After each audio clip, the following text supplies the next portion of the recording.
നമസ്കാരം. News middle ഈസ്റ്റിലേക്ക് സ്വാഗതം. ആദ്യം പ്രധാന വാർത്തകൾ.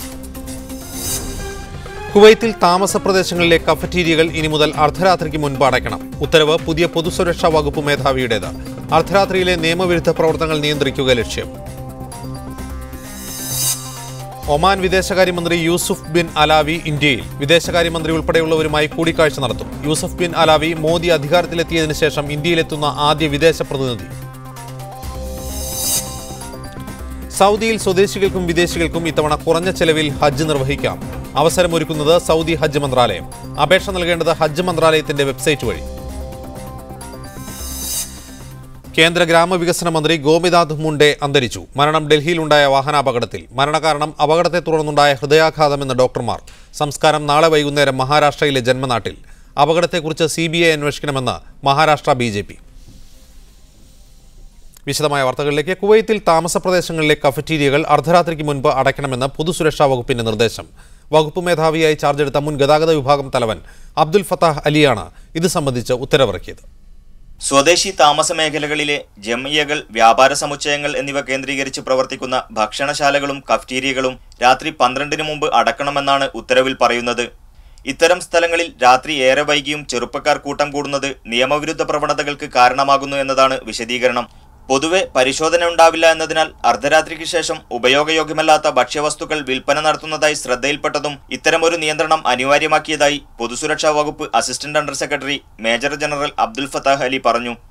ട്രാഫിക് വകുപ്പിൽ നിന്നും മാറിയ ശേഷം അദ്ദേഹം നടപ്പാക്കുന്ന ആദ്യ പരിഷ്കരണമാണിത്. നേരത്തെ ഗതാഗത വകുപ്പിന്റെ ചുമതലയുണ്ടായിരുന്നപ്പോൾ അബ്ദുൽ ഫത്താഹ് അലി നടപ്പാക്കിയ പല നിയമപരിഷ്കാരങ്ങളും ഏറെ വിവാദമായിരുന്നു.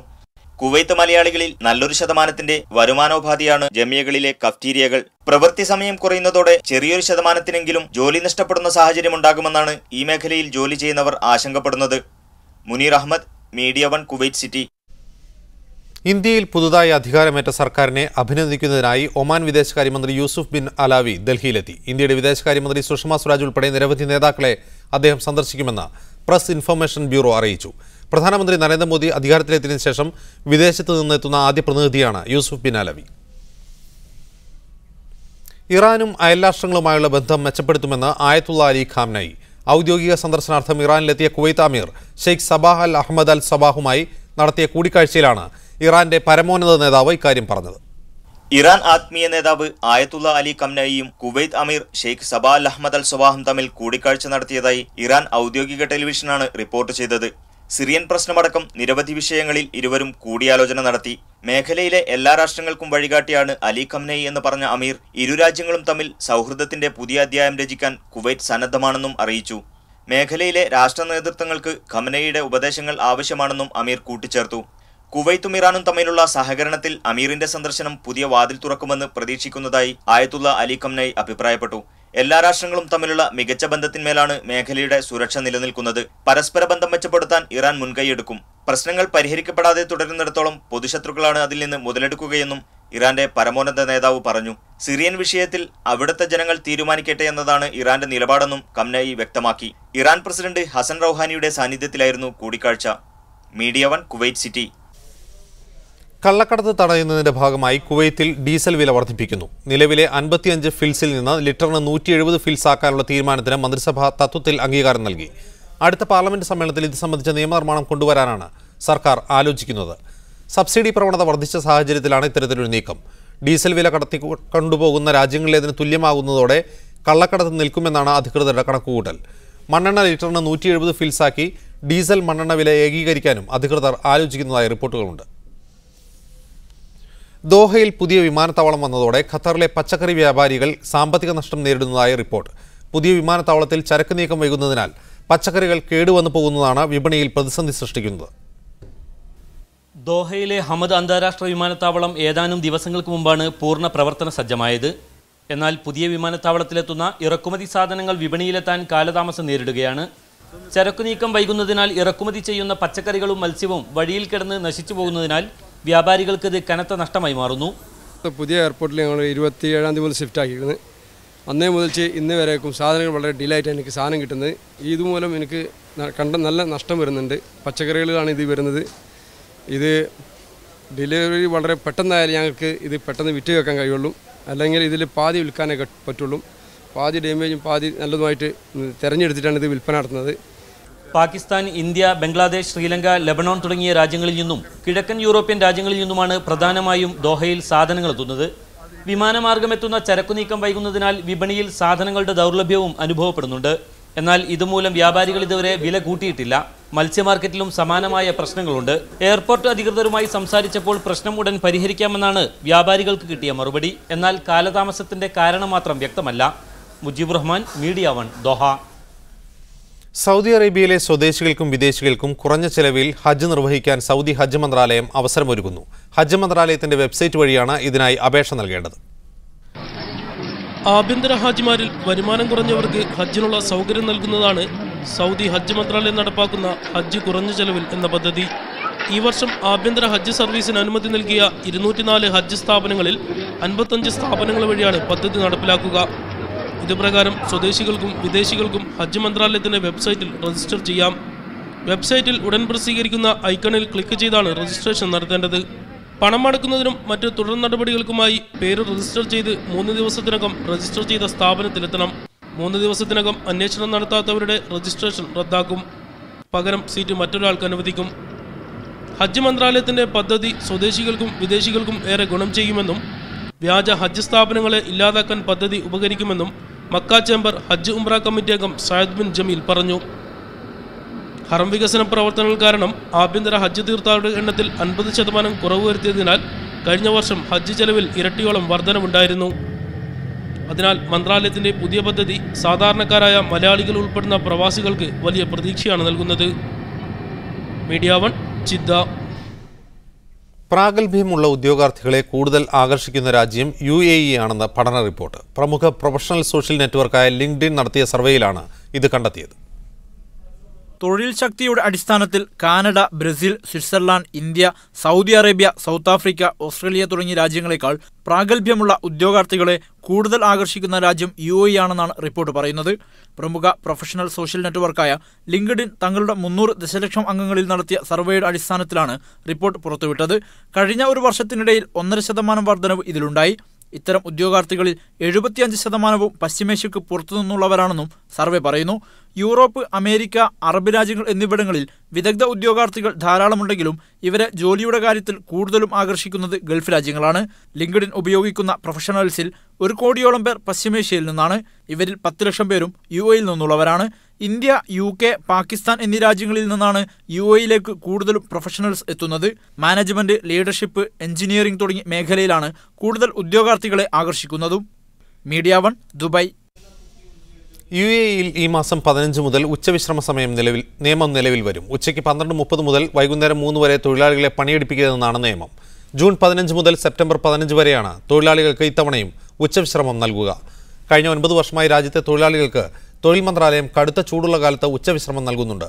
ഉച്ചവിശ്രമം സംബന്ധിച്ച ഔദ്യോഗിക പ്രഖ്യാപനം ഉടൻ ഉണ്ടാവുമെന്നാണ് സൂചന.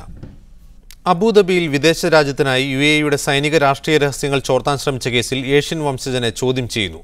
വിദേശ രാജ്യത്തിനായി പ്രവർത്തിക്കുന്ന വ്യക്തികളിൽ നിന്ന് ഏതാനും ചുമതലകൾ ഏറ്റെടുത്ത വ്യക്തിയെയാണ് ചോദ്യം ചെയ്യുന്നതെന്ന് പബ്ലിക് പ്രോസിക്യൂഷനിലെ state security public prosecutor Rashid Ahmed Al ദൻഹാനിയെ ഉദ്ധരിച്ച് ഔദ്യോഗിക വാർത്താ ഏജൻസി റിപ്പോർട്ട് ചെയ്തു. UAEയുടെ തുറമുഖങ്ങളിലൊന്നിൽ ജോലി ചെയ്തിരുന്ന കുറ്റാരോപിതൻ UAEയുടെ സൈനിക വിന്യാസത്തെക്കുറിച്ച് രഹസ്യ വിവരങ്ങളും അനധികൃതമായി കരസ്ഥമാക്കിയിരുന്നു. കുറ്റാരോപിതരുടെ പ്രവർത്തനങ്ങൾ സ്റ്റേറ്റ് സെക്യൂരിറ്റി അതോറിറ്റി കണ്ടെത്തുകയും ചെയ്തു. നിയമപരമായ നടപടിക്രമങ്ങൾ പൂർത്തിയാക്കിയ ശേഷം പബ്ലിക് പ്രോസിക്യൂഷന് കൈമാറുകയും ചെയ്തു. കേസിലെ കൂടുതൽ അന്വേഷണങ്ങൾക്കായി ഇയാളെ റിമാൻഡ് ചെയ്തു. മയക്കുമരുന്ന് ആവശ്യപ്പെട്ട രോഗി ഡോക്ടറെ മർദ്ദിച്ചതായി പരാതി. അക്രമം കാണിച്ച 27-കാരനായ സ്വദേശി യുവാവിനെ പോലീസ് പിടികൂടി. ഷാർജ കുവൈത്ത് ആശുപത്രിയിലാണ് സംഭവം. ഇവിടെ ചികിത്സയ്ക്കെത്തിയ യുവാവ് ഡോക്ടറോട് UAEയിൽ മയക്കുമരുന്ന് ഗണത്തിൽപ്പെടുത്തി നിരോധിച്ച ട്രമഡാഡോൾ ആവശ്യപ്പെട്ടു. ഇത് മരുന്നിന്റെ ഗണത്തിൽപ്പെടില്ലെന്ന് പറഞ്ഞ ഡോക്ടറെ യുവാവ് കയ്യേറ്റം ചെയ്യുകയായിരുന്നു. ഈ വർഷം ഏപ്രിൽ മാസത്തിൽ തലസ്ഥാന എമിറേറ്റിൽ ടാക്സികൾ നടത്തിയത് 55 ലക്ഷം യാത്രകൾ. ഇക്കാലയളവിൽ ടാക്സി ഡ്രൈവർമാർക്കെതിരെ പരാതിയുമായി ട്രാൻസ് ADയെ സമീപിച്ചത് 1013 പേർ. 2013 അപേക്ഷിച്ച് ഈ വർഷം ടാക്സി ഡ്രൈവർമാരുടെ നിയമലംഘനത്തിൽ വൻ കുറവുണ്ടായതായി ട്രാൻസ് AD director general Mohammed Al Khamsi വ്യക്തമാക്കി. കുവൈത്തിലെ സുബിയ മരുപ്രദേശത്ത് ഇന്നലെയുണ്ടായ ശക്തമായ മണൽക്കാറ്റിൽ ഒരു സ്വദേശി പൗരൻ മരിച്ചു. 4 ഒട്ടകങ്ങളും ചത്തിട്ടുണ്ട്. വ്യത്യസ്ത വാഹനാപകടങ്ങളിലാണ് മരണങ്ങൾ. ഒട്ടകങ്ങളെ കയറ്റി പോവുകയായിരുന്ന ട്രക്കിന്റെ ഡ്രൈവർ പരിക്കുകളോടെ രക്ഷപ്പെട്ടു. യാചകർക്കെതിരെ കർശന നടപടി സ്വീകരിക്കുമെന്ന് UAE അധികൃതരുടെ മുന്നറിയിപ്പ്. റമദാൻ കണക്കിലെടുത്ത് നിരവധി പേരാണ് യാചനയ്ക്ക് മാത്രമായി UAEയിൽ എത്താറുള്ളത്. പള്ളികൾ, തെരുവുകൾ, വീടുകൾ, കച്ചവട സ്ഥാപനങ്ങൾ എന്നിവിടങ്ങൾ കേന്ദ്രീകരിച്ചാണ് ഇത്തരം സംഘങ്ങൾ യാചനയ്ക്ക് ഇറങ്ങാറ്. ഇടനിലക്കാർ മുഖേന കമ്മീഷൻ വ്യവസ്ഥയിലാണ് ഇവർ യാചനയ്ക്ക് എത്തുന്നത്. ജിദ്ദയിലെ ആതുര ശുശ്രൂഷ രംഗത്ത് സ്തുത്യർഹമായ സേവനം ചെയ്യുന്ന ഷറഫിയയിലെ അൽ റയ്യാൻ ഇന്റർനാഷണൽ പോളിക്ലിനിക് 21ാം വാർഷികം വിപുലമായി ആഘോഷിക്കുമെന്ന് മാനേജർ TP ഷുഹൈബ് അറിയിച്ചു. വാർഷികാഘോഷത്തിന്റെ ലോഗോ പ്രകാശനം അഹമ്മദ് കുട്ടി മദനി നിർവഹിച്ചു. ക്ലിനിക്കിന്റെ നവീകരിച്ച റിസപ്ഷൻ ഉദ്ഘാടനവും അദ്ദേഹം നിർവഹിച്ചു.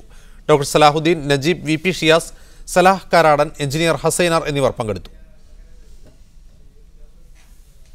Youth India Jeddah north chapter പ്രവർത്തക സംഗമം സംഘടിപ്പിച്ചു. ഷറഫിയ ലക്കി ദർബാർ ഓഡിറ്റോറിയത്തിൽ നടന്ന സംഗമം തനിമ north zone president Abdushukoor Ali ഉദ്ഘാടനം ചെയ്തു. Youth India chapter president DB ഉമറുൽ ഫാറൂഖ് അധ്യക്ഷത വഹിച്ചു. യുവത്വം, പ്രവാസം, ഇസ്ലാം എന്ന വിഷയത്തിൽ ഖലീലുർ റഹ്മാൻ പാലോട് പ്രഭാഷണം നടത്തി. South chapter president KM Anees നയപരിപാടികൾ വിശദീകരിച്ചു.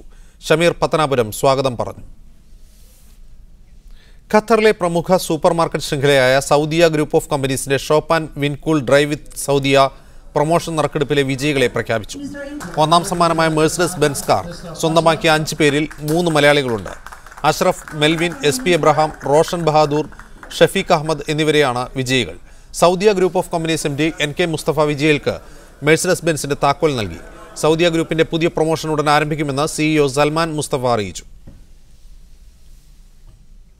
ദോഹയിലെ ഫാമിലി ഫുഡ് സെന്ററിന്റെ GMC പ്രൊമോഷന്റെ ഭാഗമായി നടന്ന 1ാം ഘട്ട നറുക്കെടുപ്പ് വാണിജ്യ മന്ത്രാലയം പ്രതിനിധി സാദ് അൽ മുബാറക് അൽ സുലൈത്തിയുടെ സാന്നിധ്യത്തിൽ നടന്നു. ദോഹ എയർപോർട്ട് ബ്രാഞ്ചിൽ നടന്ന നറുക്കെടുപ്പിൽ മഫീസുർ റഹ്മാനാണ് GMC സിയറ കാർ സ്വന്തമാക്കിയത്. അഹമ്മദ് ഹസൻ 10,000 റിയാലിന് അർഹനായി. Family food centre general manager Jamal, administration manager Habeeb എന്നിവർ നറുക്കെടുപ്പിന് നേതൃത്വം നൽകി. ഷാർജയിലെ മംസാർ ബീച്ചിലുണ്ടായ ജലബൈക്ക് അപകടത്തിൽ 42 വയസ്സുള്ള സ്വദേശി വനിത മരിച്ചു. തനിച്ച് ജലബൈക്ക് ഓടിക്കുന്നതിനിടെ മറ്റൊരു ബൈക്കുമായി കൂട്ടിയിടിക്കുകയായിരുന്നു. ഗുരുതരമായി പരിക്കേറ്റ ഇവരെ അൽഖാസ്മി ആശുപത്രിയിലെ തീവ്ര പരിചരണ വിഭാഗത്തിൽ പ്രവേശിപ്പിച്ചെങ്കിലും ഫലമുണ്ടായില്ല. ഇതിനകം നിരവധി മരണങ്ങളാണ് ജലബൈക്ക് അപകടത്തെ തുടർന്ന് മംസാർ ബീച്ചിൽ നടന്നത്. വേനൽ കടുത്തതോടെ ഖത്തറിലെ ഇന്ത്യൻ സ്കൂളുകൾ അടക്കമുള്ള പ്രൈവറ്റ് സ്കൂളുകളിലും പ്രവൃത്തി സമയങ്ങളിൽ മാറ്റം വരുന്നു. രാവിലെ 7 മണി മുതൽ ഉച്ചയ്ക്ക് 12:30 വരെയായിരിക്കും സ്കൂൾ പ്രവൃത്തി സമയം. അടുത്ത വ്യാഴാഴ്ച മുതൽ പുതിയ സമയക്രമം നിലവിൽ വരും. രാജ്യത്തെ ഇൻഡിപെൻഡന്റ് സ്കൂളുകളിൽ നേരത്തെ തന്നെ സമയമാറ്റം നടപ്പാക്കിയിരുന്നു. 46 ഡിഗ്രിയാണ് ഇന്ന് ഖത്തറിലെ താപനില. ഇനി ഇന്നത്തെ സ്വർണ്ണവിലയും വിനിമയ നിരക്കും.